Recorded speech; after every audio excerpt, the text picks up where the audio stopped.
ವಾರ್ತೆಯ ಮುಖ್ಯಾಂಶಗಳು. ಅಕಾಲಿಕ ಮಳೆಗೆ ತುತ್ತಾದ ಭತ್ತದ ಬೆಳೆ. ತಿರಂಗ ಯಾತ್ರೆಯನ್ನು ಸಡಗರ ಸಂಭ್ರಮದಿಂದ ಯಶಸ್ವಿಯಾಗಿ ನಡೆಸಿದ ಕಾರವಾರ ಜನತೆ.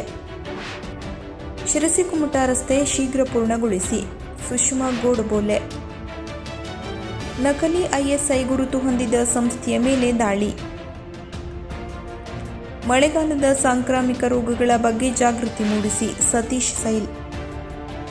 ವಿದ್ಯುತ್ ಸರಬರಾಜಿನಲ್ಲಿ ವ್ಯತ್ಯಯವಾಗದಂತೆ ಮುಂಜಾಗ್ರತೆ ವಹಿಸಿ ಸತೀಶ್ ಸೈಲ್.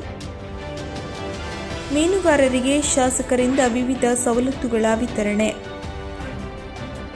ಕೆಡಿಪಿ ಸಭೆಯಲ್ಲಿ ಶಾಸಕ ಭೀಮಣ್ಣ ನಾಯ್ಕ ಅಧಿಕಾರಿಗಳಿಗೆ ಖಡಕ್ ಸೂಚನೆ. ಲೈಸೆನ್ಸ್ ಇಲ್ಲದೆ ಸಾರಾಯಿ ಮಾರುವವರ ಅಂಗಡಿ, ಹೋಟೆಲ್ ಪರವಾನಗಿ ರದ್ದು ಮಾಡಿ.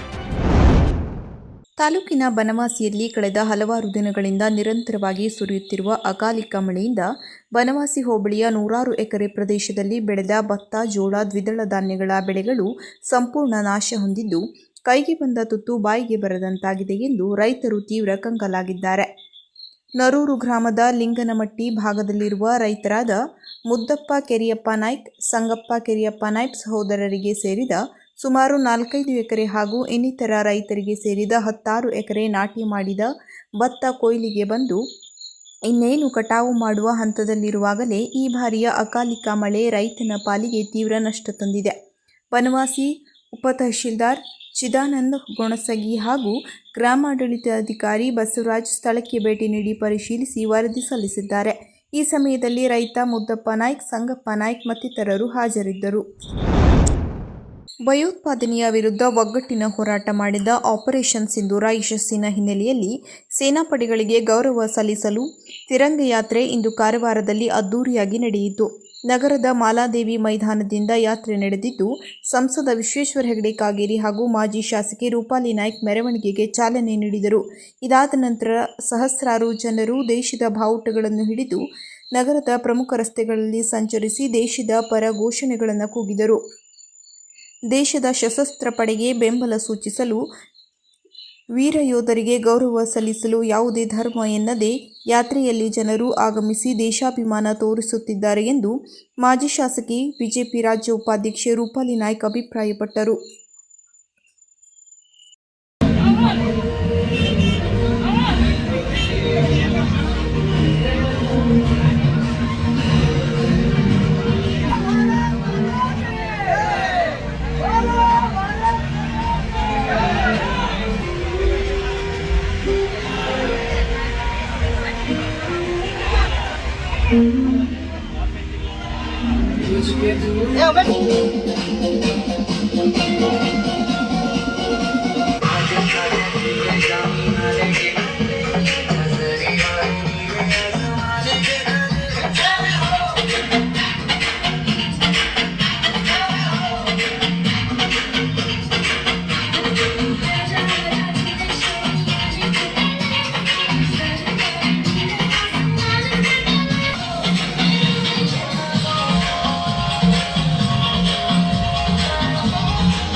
ಶಿರಸಿ-ಕುಮಟಾ ಹೆದ್ದಾರಿ ಕಾಮಗಾರಿಯನ್ನು ಶೀಘ್ರದಲ್ಲಿ ಸಂಪೂರ್ಣ ಮುಕ್ತಾಯಗೊಳಿಸಿ ಸುಗಮ ಸಂಚಾರಕ್ಕೆ ವ್ಯವಸ್ಥೆ ಮಾಡುವಂತೆ ರಾಷ್ಟ್ರೀಯ ಹೆದ್ದಾರಿ ಪ್ರಾಧಿಕಾರದ ಅಧಿಕಾರಿಗಳಿಗೆ ಜಿಲ್ಲಾ ಉಸ್ತುವಾರಿ ಕಾರ್ಯದರ್ಶಿ ಸುಷ್ಮಾ ಗೋಡಬೋಲೆ ಸೂಚನೆ ನೀಡಿದರು. ಅವರು ಗುರುವಾರ ಜಿಲ್ಲಾಧಿಕಾರಿ ಕಚೇರಿ ಸಭಾಂಗಣದಲ್ಲಿ ನಡೆದ ಸಭೆಯ ಅಧ್ಯಕ್ಷತೆ ವಹಿಸಿ ಮಾತನಾಡಿದರು. ಶಿರಸಿ-ಕುಮಟಾ ಹೆದ್ದಾರಿ ಕಾಮಗಾರಿಯ ಮುಕ್ತಾಯಕ್ಕೆ ಜಿಲ್ಲಾಡಳಿತದ ಮೂಲಕ ಸಾಕಷ್ಟು ಕಾಲಾವಕಾಶ ನೀಡಿದ್ದರೂ ಸಹ ಗುತ್ತಿಗೆದಾರರು ಇದುವರೆಗೂ ಕಾಮಗಾರಿ ಮುಕ್ತಾಯಗೊಳಿಸದ ಕುರಿತು ತೀವ್ರ ಅಸಮಾಧಾನ ವ್ಯಕ್ತಪಡಿಸಿದ ಉಸ್ತುವಾರಿ ಕಾರ್ಯದರ್ಶಿಗಳು ಕಾಮಗಾರಿಯನ್ನು ಶೀಘ್ರವಾಗಿ ಮುಕ್ತಾಯಗೊಳ್ಳುವ ನಿಟ್ಟಿನಲ್ಲಿ ರಾಷ್ಟ್ರೀಯ ಹೆದ್ದಾರಿ ಪ್ರಾಧಿಕಾರದ ಮೂಲಕ ಹೆಚ್ಚುವರಿಯಾಗಿ ಯಂತ್ರೋಪಕರಣಗಳು ಸೇರಿದಂತೆ ಅಗತ್ಯವಿರುವ ಎಲ್ಲ ರೀತಿಯ ನೆರವು ನೀಡುವುದರ ಮೂಲಕ ಈ ಕಾಮಗಾರಿಯು ಆದಷ್ಟು ಶೀಘ್ರದಲ್ಲಿ ಮುಕ್ತಾಯಗೊಳ್ಳುವಂತೆ ನೋಡಿಕೊಳ್ಳಬೇಕು ಎಂದು ನಿರ್ದೇಶನ ನೀಡಿದರು. ಪ್ರಸ್ತುತ ಮಳೆಯ ಕಾರಣದಿಂದ ಬೆಣ್ಣೆಹುಳಿ ಸೇತುವೆ ಬಳಿ ನಿರ್ಮಿಸಿದ ತಾತ್ಕಾಲಿಕ ರಸ್ತೆ ಕೊಚ್ಚಿಹೋಗಿದ್ದು, ಶಾಲೆಗಳು ಆರಂಭವಾಗುವ ಕಾರಣ ವಿದ್ಯಾರ್ಥಿಗಳ ಮತ್ತು ಸಾರ್ವಜನಿಕರಿಗೆ ಸಂಚಾರಕ್ಕೆ ಅನುಕೂಲವಾಗುವಂತೆ 2 ದಿನದಲ್ಲಿ ಈ ರಸ್ತೆಯನ್ನು ಅತ್ಯಂತ ವ್ಯವಸ್ಥಿತವಾಗಿ ಮರುನಿರ್ಮಾಣ ಮಾಡುವಂತೆ ಸೂಚನೆ ನೀಡಿದರು. ಜಿಲ್ಲೆಯ ಹೆದ್ದಾರಿಗಳಲ್ಲಿ ನಿಗದಿಗಿಂತ ಅಧಿಕ ಭಾರದ ಸರಕುಗಳನ್ನು ಹೊಂದಿರುವ ವಾಹನಗಳ ಸಂಚಾರದಿಂದ ಸೇತುವೆಗಳಿಗೆ ಹಾನಿಯಾಗುವ ಸಾಧ್ಯತೆಯಿದ್ದು, ಇದನ್ನು ನಿಯಂತ್ರಿಸಲು ಜಿಲ್ಲೆಯ ಗಡಿ ಭಾಗದಲ್ಲಿಯೇ ಇಂತಹ ಅಧಿಕ ಭಾರದ ವಾಹನಗಳನ್ನು ಪ್ರತಿದಿನ ಪರಿಶೀಲಿಸಿ ಅವುಗಳನ್ನು ಗಡಿಭಾಗದಲ್ಲಿಯೇ ತಡೆಹಿಡಿದು ದೂರು ದಾಖಲಿಸುವಂತೆ ಮತ್ತು ಈ ಬಗ್ಗೆ ಜಿಲ್ಲಾಡಳಿತ ಮತ್ತು ಪೊಲೀಸ್ ಇಲಾಖೆಗೆ ಪ್ರತಿ ವಾರ ವರದಿ ನೀಡುವಂತೆ ರಾಷ್ಟ್ರೀಯ ಹೆದ್ದಾರಿ ಪ್ರಾಧಿಕಾರದ ಅಧಿಕಾರಿಗಳಿಗೆ ನಿರ್ದೇಶನ ನೀಡಿದರು. ರಾಷ್ಟ್ರೀಯ ಹೆದ್ದಾರಿಯಲ್ಲಿ ಅಪಘಾತಗಳ ಸಂಖ್ಯೆಯನ್ನು ಕಡಿಮೆಗೊಳಿಸುವ ನಿಟ್ಟಿನಲ್ಲಿ ಪೊಲೀಸ್ ಇಲಾಖೆ ನೀಡುವ ಪರಿಹಾರ ಕ್ರಮಗಳನ್ನು ಯಥಾವತ್ತಾಗಿ ಅನುಷ್ಠಾನಗೊಳಿಸುವಂತೆ ಮತ್ತು ರಾಷ್ಟ್ರೀಯ ಹೆದ್ದಾರಿಯ ಸೂಕ್ತ ಸ್ಥಳದಲ್ಲಿ ಟ್ರಕ್ ಟರ್ಮಿನಲ್ ನಿರ್ಮಾಣ ಮಾಡುವಂತೆ ಸೂಚಿಸಿದರು. ಜಿಲ್ಲೆಯಲ್ಲಿ ಮಾನ್ಸೂನ್ ಎದುರಿಸುವ ಕುರಿತಂತೆ ಈಗಾಗಲೇ ಮಾಡಿಕೊಂಡಿರುವ ಸಿದ್ಧತೆಗಳನ್ನು ಪರಿಶೀಲಿಸಿದ ಅವರು, ಮಳೆಯಿಂದ ಹಾನಿಯಾದ ಪ್ರಕರಣಗಳಲ್ಲಿ ಕೂಡಲೇ ಪರಿಹಾರ ವಿತರಿಸುವಂತೆ ಮತ್ತು ತುರ್ತು ಸಂದರ್ಭದಲ್ಲಿ ಸಾರ್ವಜನಿಕರ ಸ್ಥಳಾಂತರಕ್ಕೆ ಕಾಳಜಿ ಕೇಂದ್ರಗಳಲ್ಲಿ ಸಿದ್ಧವಾಗಿಟ್ಟುಕೊಂಡು ಅಲ್ಲಿ ಎಲ್ಲ ಅಗತ್ಯ ಮೂಲಭೂತ ಸೌಕರ್ಯಗಳನ್ನು ಒದಗಿಸುವಂತೆ ತಿಳಿಸಿದರು. ಜಿಲ್ಲೆಯಲ್ಲಿನ ಎಲ್ಲ ಶಾಲೆಗಳ ಸುರಕ್ಷತೆಯ ಬಗ್ಗೆ ಪರಿಶೀಲಿಸಿ ವರದಿ ನೀಡುವಂತೆ ಮತ್ತು ಶಾಲೆ ಬಿಟ್ಟ ಮಕ್ಕಳನ್ನು ಮರಳಿ ಶಾಲೆಗೆ ಕರೆತರುವ ಮೂಲಕ ಅವರ ಶಿಕ್ಷಣ ಮೊಟಕುಗೊಳ್ಳದಂತೆ ಕ್ರಮ ಕೈಗೊಳ್ಳುವಂತೆ ಶಿಕ್ಷಣ ಇಲಾಖೆ ಅಧಿಕಾರಿಗಳಿಗೆ ತಿಳಿಸಿದ ಅವರು, ಎಸ್ಎಸ್ಎಲ್ಸಿ ಮತ್ತು ಪಿಯುಸಿ ಫಲಿತಾಂಶದಲ್ಲಿ ಇನ್ನೂ ಉತ್ತಮ ಸಾಧನೆ ಮಾಡುವ ಕುರಿತಂತೆ ಅಧಿಕಾರಿಗಳು ಈಗಿನಿಂದಲೇ ಯೋಜನೆ ರೂಪಿಸಿ ಅನುಷ್ಠಾನಗೊಳಿಸಬೇಕು ಎಂದರು. ಪೋಕ್ಸೋ ಕಾಯ್ದೆ ಮತ್ತು ಬಾಲ್ಯ ವಿವಾಹ ನಿಷೇಧ ಕುರಿತಂತೆ ಜಿಲ್ಲೆಯಾದ್ಯಂತ ವ್ಯಾಪಕ ಅರಿವು ಮೂಡಿಸಬೇಕು. ಕಾರವಾರದಲ್ಲಿ ಬಾಲಕರ ಮಂದಿರ ತೆರೆಯುವ ಬಗ್ಗೆ ಮತ್ತು ರಸ್ತೆಯಲ್ಲಿ ಸಂಚರಿಸುವ ಬಿಡಾಡಿ ದನಗಳ ರಕ್ಷಣೆಗೆ ಗೋಶಾಲೆ ತೆರೆಯುವ ಅಗತ್ಯವಿದ್ದು, ಈ ಬಗ್ಗೆ ಕ್ರಮ ಕೈಗೊಳ್ಳಲಾಗುವುದು ಎಂದರು. ಆರೋಗ್ಯ ಇಲಾಖೆಯಿಂದ ಕೋವಿಡ್ ಕುರಿತಂತೆ ಅಗತ್ಯ ಮುನ್ನೆಚ್ಚರಿಕಾ ಕ್ರಮಗಳನ್ನು ಕೈಗೊಳ್ಳುವಂತೆ ತಿಳಿಸಿದ ಅವರು, ಜಿಲ್ಲೆಯಲ್ಲಿ ಸಿಸೇರಿಯನ್ ಹೆರಿಗೆಗಳ ಸಂಖ್ಯೆ ಅಧಿಕವಾಗಿದ್ದು, ಸಹಜ ಹೆರಿಗೆಯ ಕುರಿತಂತೆ ಗರ್ಭಿಣಿಯರಿಗೆ ವಿಶೇಷ ಅರಿವು ಮತ್ತು ಜಾಗೃತಿ ಕಾರ್ಯಕ್ರಮಗಳನ್ನು ಸೂಚಿಸುವಂತೆ ತಿಳಿಸಿದರು. ಜಿಲ್ಲೆಯ ಅಭಿವೃದ್ಧಿಯ ದೃಷ್ಟಿಯಿಂದ ಎಲ್ಲ ಇಲಾಖೆಗಳ ಅಧಿಕಾರಿಗಳು ಪರಸ್ಪರ ಸಹಕಾರ ಮತ್ತು ಸಮನ್ವಯದಿಂದ ಕಾರ್ಯನಿರ್ವಹಿಸುವಂತೆ ತಿಳಿಸಿದರು. ಸಭೆಯಲ್ಲಿ ಜಿಲ್ಲಾಧಿಕಾರಿ ಕೆ. ಲಕ್ಷ್ಮೀಪ್ರಿಯಾ, ಜಿಲ್ಲಾ ಪೊಲೀಸ್ ವರಿಷ್ಠಾಧಿಕಾರಿ ಎಂ. ನಾರಾಯಣ್, ಅಪರ ಜಿಲ್ಲಾಧಿಕಾರಿ ಸಾಜಿದ್ ಮುಲ್ಲಾ ಹಾಗೂ ಜಿಲ್ಲಾ ಮಟ್ಟದ ಎಲ್ಲ ಅಧಿಕಾರಿಗಳು ಉಪಸ್ಥಿತರಿದ್ದರು. ನಕಲಿ ಐಎಸ್ಐ ಗುರುತು ಮತ್ತು ಪರವಾನಗಿ ಸಂಖ್ಯೆಯನ್ನು ಹೊಂದಿದ್ದ ಕಾರವಾರದ ಗ್ಯಾಲಕ್ಸಿ ಪ್ಲೈವುಡ್ ಆ್ಯಂಡ್ ಹಾರ್ಡ್ವೇರ್ ಸಂಸ್ಥೆಯ ಮೇಲೆ ಹುಬ್ಬಳ್ಳಿಯ ಶಾಖೆಯ ಉಪನಿರ್ದೇಶಕ ಎಂ. ಪ್ರದೀಪ್ ಕುಮಾರ್ ಮತ್ತು ಸಹಾಯಕ ನಿರ್ದೇಶಕ ಅಶುತೋಷ್ ಅಗರ್ವಾಲ್ ನೇತೃತ್ವದ ತಂಡವು ಬುಧವಾರ ದಾಳಿ ನಡೆಸಿದೆ.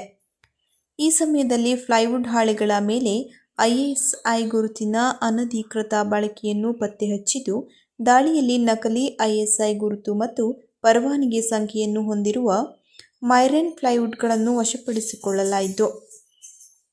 ಈ ಸಂಸ್ಥೆಯು ಬಿಎಸ್ಐನಿಂದ ಮಾನ್ಯ ಪ್ರಮಾಣ ಪತ್ರವಿಲ್ಲದೆ ನಕಲಿ ಪರವಾನಗಿ ಸಂಖ್ಯೆಯನ್ನು ಬಳಸಿಕೊಂಡು ಐಎಸ್ಐ ಗುರುತಿನ ಟ್ಯಾಗ್ ಹೊಂದಿದ ಉತ್ಪನ್ನಗಳನ್ನು ಮಾರಾಟ ಮಾಡುತ್ತಿತ್ತು ಎಂದು ಅಧಿಕಾರಿಗಳು ತಿಳಿಸಿದ್ದಾರೆ.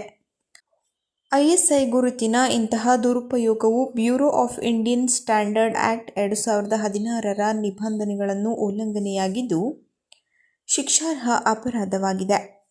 ಇಂತಹ ದುಷ್ಕೃತ್ಯಗಳನ್ನು ತಡೆಯಲು ಮತ್ತು ಉಲ್ಲಂಘಿಸುವವರ ವಿರುದ್ಧ ಬಿಎಸ್ಐ ವತಿಯಿಂದ ಸೂಕ್ತ ಕಾನೂನು ಕ್ರಮವನ್ನು ಕೈಗೊಳ್ಳಲಾಗುವುದು. ಗ್ರಾಹಕರಲ್ಲಿ ಜಾಗೃತಿ ಮೂಡಿಸಲು ಬಿಎಸ್ಐ ತನ್ನ ಅಧಿಕೃತ ಮೊಬೈಲ್ ಅಪ್ಲಿಕೇಶನ್ ಬಿಎಸ್ಐ ಕೇರ್ ಬಿಡುಗಡೆ ಮಾಡಿದ್ದು, ಬಿಎಸ್ಐ ಅಭಿವೃದ್ಧಿಪಡಿಸಿದ ಅಧಿಕೃತ ಅಪ್ಲಿಕೇಶನ್ ಆಂಡ್ರಾಯ್ಡ್ ಮತ್ತು iOS ಎರಡೂ ವೇದಿಕೆಯಲ್ಲಿ ಈ ಆ್ಯಪ್ನ ಮೂಲಕ ಬಳಕೆದಾರರು ಕೆಳಗಿನ ಸೇವೆಯನ್ನು ಪಡೆಯಬಹುದಾಗಿದೆ. ಈ ಮೂಲಕ BSI ಗುರುತು ಹೊಂದಿರುವ ಉತ್ಪನ್ನಗಳ ಸತ್ಯಾಸತ್ಯತೆಯನ್ನು, BSI ಪರವಾನಗಿ ಮತ್ತು ಹಾಲ್ಮಾರ್ಕಿಂಗ್ ನೋಂದಣಿ ಸಂಖ್ಯೆಗಳ ಮಾನ್ಯತೆ ಪರಿಶೀಲಿಸಬಹುದು ಹಾಗೂ ISI ಗುರುತುಗಳ ದುರುಪಯೋಗ ಅಥವಾ ಗುಣಮಟ್ಟದ ಸಮಸ್ಯೆಗಳ ಬಗ್ಗೆ ದೂರು ನೀಡಬಹುದು. ಭಾರತೀಯ ಮಾನದಂಡಗಳು ಮತ್ತು BSI ಉಪಕ್ರಮಗಳ ಬಗ್ಗೆ ಇತ್ತೀಚಿನ ಮಾಹಿತಿಯನ್ನು ಪಡೆಯಬಹುದು. ಸಾರ್ವಜನಿಕರು ಯಾವುದೇ ಅನುಮಾನಾಸ್ಪದ ISI ಗುರುತು ದುರ್ಬಳಕೆಯ ಬಗ್ಗೆ ಕಂಡುಬಂದಲ್ಲಿ BSI ಕೇರ್ ಆಫ್ ಅಥವಾ ಸಮೀಪದ BSI ಕಚೇರಿಗೆ ಸಂಪರ್ಕಿಸುವಂತೆ ದೂರು ನೀಡುವಂತೆ ಅಧಿಕಾರಿಗಳು ತಿಳಿಸಿದ್ದಾರೆ. ಮಳೆಗಾಲದಲ್ಲಿ ಡೆಂಗ್ಯೂ, ಮಲೇರಿಯಾ ಮತ್ತಿತರ ಸಾಂಕ್ರಾಮಿಕ ರೋಗಗಳು ಹರಡುವ ಸಾಧ್ಯತೆ ಹೆಚ್ಚಿರುವುದರಿಂದ ಈ ಕುರಿತು ಮುನ್ನೆಚ್ಚರಿಕೆ ಕ್ರಮಗಳ ಮತ್ತು ಯಾರನ್ನು ಸಂಪರ್ಕಿಸಬೇಕು ಎಂಬುದರ ಕುರಿತು ಆರೋಗ್ಯ ಇಲಾಖೆ ವತಿಯಿಂದ ಸೂಚನಾ ಫಲಕಗಳನ್ನು ಮುದ್ರಿಸಿ ಎಲ್ಲ ಪಂಚಾಯತ್ಗಳಿಗೆ ನೀಡುವಂತೆ ಹಾಗೂ ಈ ಫಲಕಗಳನ್ನು ಗ್ರಾಮ ಪಂಚಾಯತ್ಗಳಲ್ಲಿ ಅಳವಡಿಸುವಂತೆ ಶಾಸಕ ಸತೀಶ್ ಸೈಲ್ ಸೂಚನೆ ನೀಡಿದರು. ಅವರು ಗುರುವಾರ ತಾಲೂಕು ಪಂಚಾಯತ್ ಸಭಾಂಗಣದಲ್ಲಿ ನಡೆದ ತಾಲೂಕು ಪಂಚಾಯತ್ ತ್ರೈಮಾಸಿಕ KDP ಸಭೆಯ ಅಧ್ಯಕ್ಷತೆ ವಹಿಸಿ ಮಾತನಾಡಿದರು.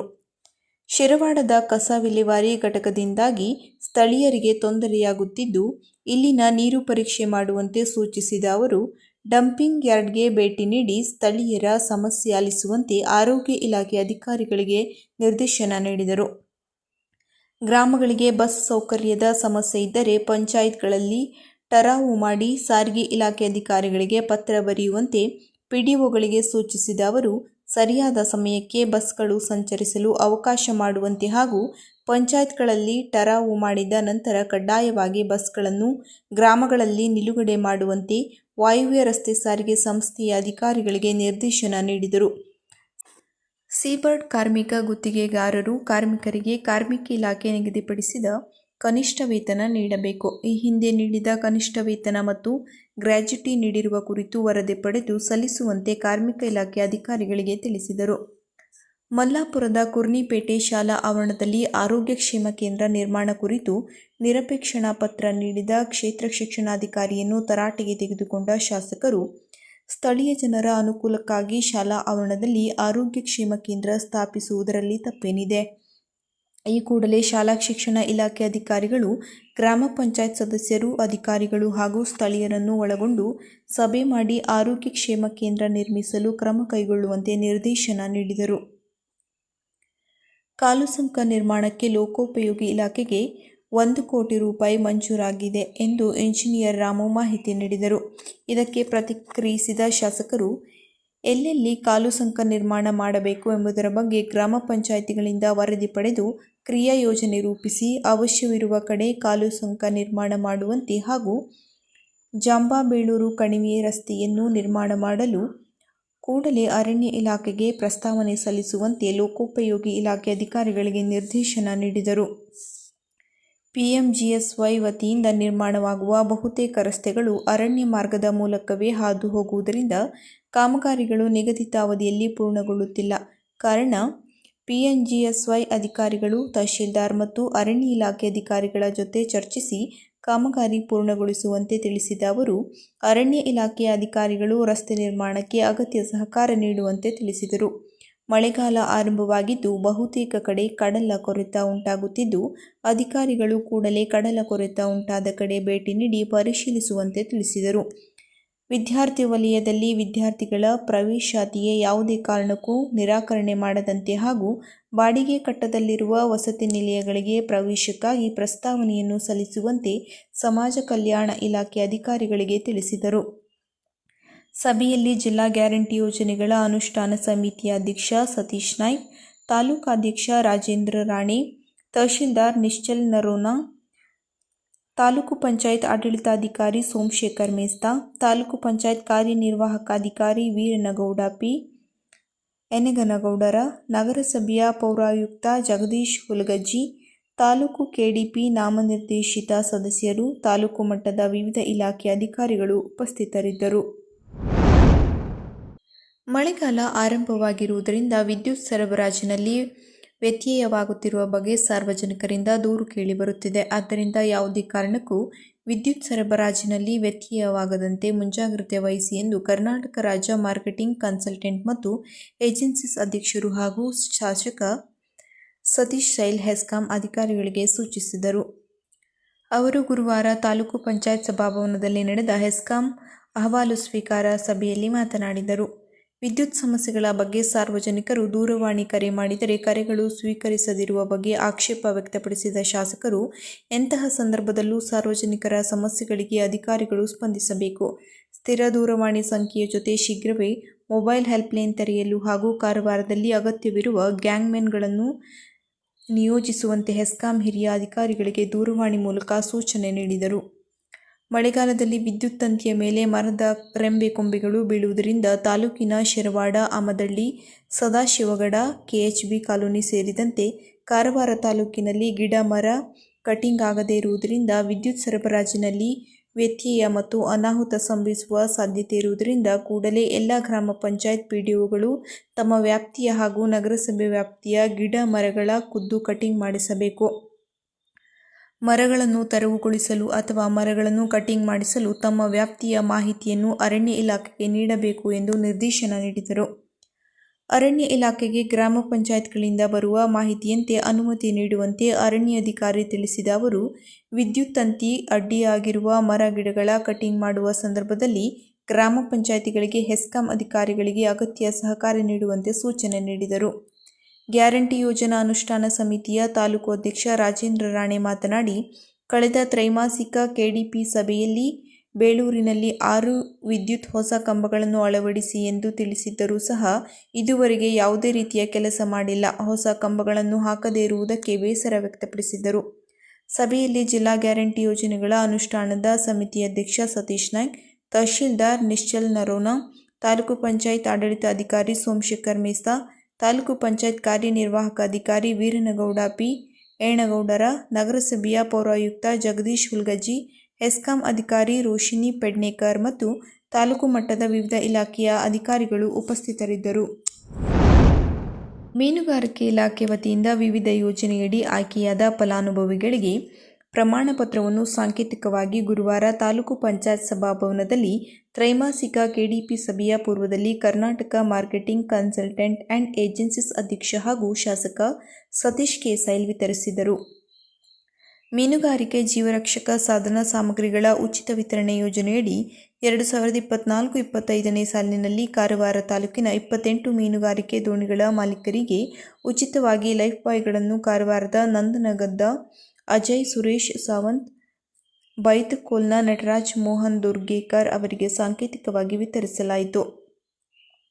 ಮೀನು ಮಾರಾಟಕ್ಕೆ ಮತ್ಸ್ಯವಾಹಿನಿಗೆ ಸಹಾಯ ಯೋಜನೆಯಡಿ 2024-25ನೇ ಸಾಲಿನಲ್ಲಿ ಮೀನು ಮಾರಾಟಕ್ಕೆ ದ್ವಿಚಕ್ರ ವಾಹನ ಖರೀದಿಗೆ ಸಹಾಯಧನ ಪ್ರತಿ ಫಲಾನುಭವಿಗಳಿಗೆ ರೂ.30,000ದಂತೆ ಮಾಜಾಳಿಯ ದಾಂಡೇಭಾಗದ ಸೈಲೇಶ್ ಲಾಡು ಸೈಲ್, ದಿಲಕುಲ ಜಯವಂತ ಬೊಬ್ರೇಕರ್ 2 ಫಲಾನುಭವಿಗಳಿಗೆ ಹಾಗೂ ನಾಡದೋಣಿಗಳ ಮೂಲಕ ಮೀನುಗಾರಿಕೆ ಮಾಡಲು ಬಲೆ ಖರೀದಿಸಿದ 10 ಫಲಾನುಭವಿಗಳಿಗೆ ಬಲೆ ಖರೀದಿಯ ಶೇಕಡಾ 50ರಷ್ಟು ರೂ.5,000ದಂತೆ ಸಹಾಯಧನ ವಿತರಿಸಲಾಯಿತು.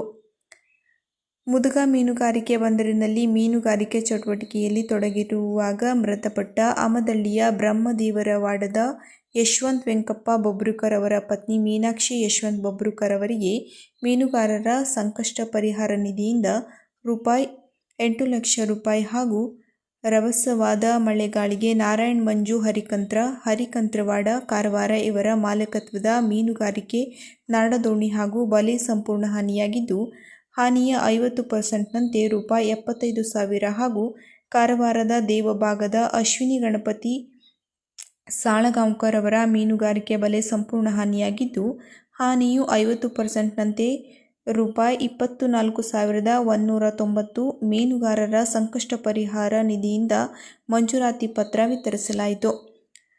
2022-23ನೇ ಸಾಲಿನ ಮತ್ಸ್ಯಾಶ್ರಯ ಯೋಜನೆಯಡಿ ಕಾರವಾರ ತಾಲೂಕಿನ 36 ಫಲಾನುಭವಿಗಳಿಗೆ ಮನೆ ಮಂಜೂರಾತಿ ಪ್ರಮಾಣ ಪತ್ರವನ್ನು ಸಾಂಕೇತಿಕವಾಗಿ ವಿತರಿಸಲಾಯಿತು. ಈ ಸಂದರ್ಭದಲ್ಲಿ ಜಿಲ್ಲಾ ಗ್ಯಾರಂಟಿ ಯೋಜನೆಗಳ ಅನುಷ್ಠಾನ ಸಮಿತಿಯ ಅಧ್ಯಕ್ಷ ಸತೀಶ್ ನಾಯ್ಕ್, ತಾಲೂಕಾಧ್ಯಕ್ಷ ರಾಜೇಂದ್ರ ರಾಣೆ, ತಹಶೀಲ್ದಾರ್ ನಿಶ್ಚಲ್ ನರೋನ, ತಾಲೂಕು ಪಂಚಾಯತ್ ಆಡಳಿತಾಧಿಕಾರಿ ಸೋಮಶೇಖರ್ ಮೇಸ್ತಾ, ತಾಲೂಕು ಪಂಚಾಯತ್ ಕಾರ್ಯನಿರ್ವಾಹಕ ಅಧಿಕಾರಿ ವೀರನಗೌಡ ಪಿ. ಏಣಗೌಡರ, ನಗರಸಭೆಯ ಪೌರಾಯುಕ್ತ ಜಗದೀಶ್ ಹುಲ್ಗಜ್ಜಿ, ಮೀನುಗಾರಿಕೆ ಇಲಾಖೆಯ ಉಪನಿರ್ದೇಶಕ ಪ್ರತೀಕ್, ತಾಲೂಕು ಕೆಡಿಪಿ ನಾಮನಿರ್ದೇಶಿತ ಸದಸ್ಯರು, ತಾಲೂಕು ಮಟ್ಟದ ವಿವಿಧ ಇಲಾಖೆಯ ಅಧಿಕಾರಿಗಳು ಉಪಸ್ಥಿತರಿದ್ದರು. ಹಳ್ಳಿಗಳಲ್ಲಿರುವ ಅಂಗಡಿಗಳಲ್ಲಿ ರಾಜಾರೋಷವಾಗಿ ಸಾರಾಯಿ ಮಾರಾಟ ಮಾಡುತ್ತಿರುವ ಕುರಿತು ಸಾರ್ವಜನಿಕರಿಂದ ಮಾಹಿತಿ ಬಂದಿದೆ. ಲೈಸೆನ್ಸ್ ಇಲ್ಲದೆ ಲಿಕ್ಕರ್ ಮಾರಾಟ ಮಾಡಿದರೆ ಹೋಟೆಲ್ಗಳ ಲೈಸೆನ್ಸ್ ರದ್ದು ಮಾಡಲು ಕ್ರಮ ಕೈಗೊಳ್ಳುವಂತೆ ಶಾಸಕ ಭೀಮಣ್ಣ ನಾಯ್ಕ ಅಧಿಕಾರಿಗಳಿಗೆ ಸೂಚನೆ ನೀಡಿದರು. ಅವರು ನಗರದ ತಾಲೂಕಾಡಳಿತ ಸೌಧದಲ್ಲಿ ಬುಧವಾರ ಆಯೋಜಿಸಿದ್ದ ತ್ರೈಮಾಸಿಕ ಕೆಡಿಪಿ ಸಭೆಯಲ್ಲಿ ಅಬಕಾರಿ ಶಾಲಾ ಕಾಲೇಜುಗಳ ಪಕ್ಕದಲ್ಲಿ ಅಕ್ರಮವಾಗಿ ಮದ್ಯ ಮಾರಾಟ ಮಾಡುತ್ತಿದ್ದಾರೆ ಎಂಬ ದೂರುಗಳು ಕೇಳಿಬಂದಿವೆ. ಇದರ ಬಗ್ಗೆ ಕಠಿಣ ಕ್ರಮ ಕೈಗೊಳ್ಳಬೇಕು ಎಂದು ಅಬಕಾರಿ ಇಲಾಖೆ ಅಧಿಕಾರಿಗಳಿಗೆ ಎಚ್ಚರಿಕೆ ನೀಡಿದರು. ಈಗಲಾದರೂ ಅಧಿಕಾರಿಗಳು ಎಚ್ಚೆತ್ತುಕೊಂಡು ಶಾಸಕರು ಸೂಚಿಸಿದಂತೆ ಕ್ರಮ ಕೈಗೊಳ್ಳಬೇಕು ಎಂಬುದು ನಮ್ಮ ಕಳಕಳಿಯಾಗಿದೆ.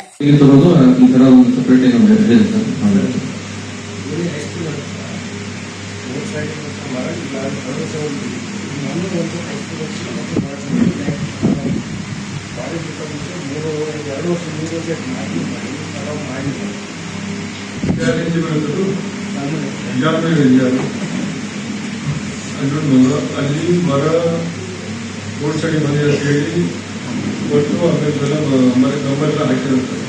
ಇದು ಕಟಿಂಗ್ ಮಾಡಿಲ್ಲ